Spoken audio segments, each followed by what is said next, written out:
This is a video of a 3D animation on the mismatch repair pathway in E. coli.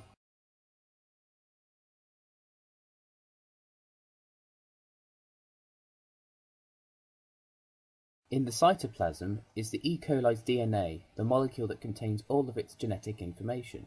DNA is made up of nucleotides, each of which contains a phosphate sugar backbone and an organic base. The two strands of DNA are held together by hydrogen bonding between complementary base pairs. Adenine pairs with thymine and cytosine pairs with guanine.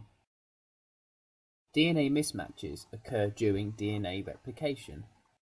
For simplicity, this animation will show DNA as a flat molecule. Before replication can begin, a helicase needs to unwind the DNA molecule. In E. coli, DNA polymerase III catalyzes the incorporation of new complementary bases to the new DNA strand. This is only the alpha and beta units of the DNA polymerase III enzyme. However, it is possible for DNA polymerase III to incorporate a non-complementary base to the new strand. This is known as a mismatch. A mismatch could result in a faulty protein being coded for, so it needs to be repaired.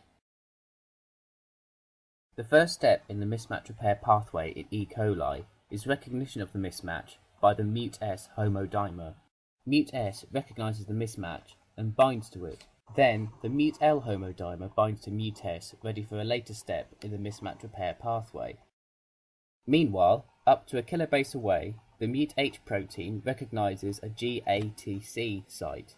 Mut-H is a weak endonuclease, which will create a backbone incision between the guanine and adenine residues on the newly synthesized strand when activated. Mut-H is able to differentiate between the newly synthesized strand and the template strand by the lack of methylation markers on the newly synthesized strand.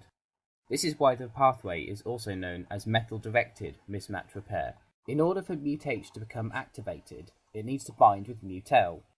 This causes the DNA to bend. The newly formed backbone incision allows an exonuclease to enter and begin excising nucleotides from the newly synthesized strand.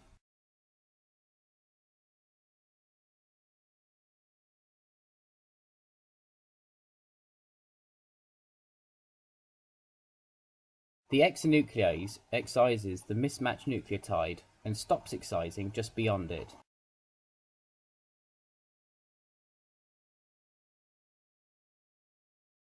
Now, DNA polymerase III can begin to resynthesize the new strand, inserting the correct complementary base where the mismatch used to be.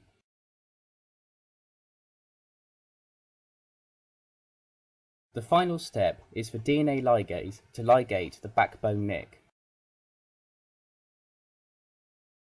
The mismatch pathway is now completed, and all the newly synthesized DNA is complementary to the template strand.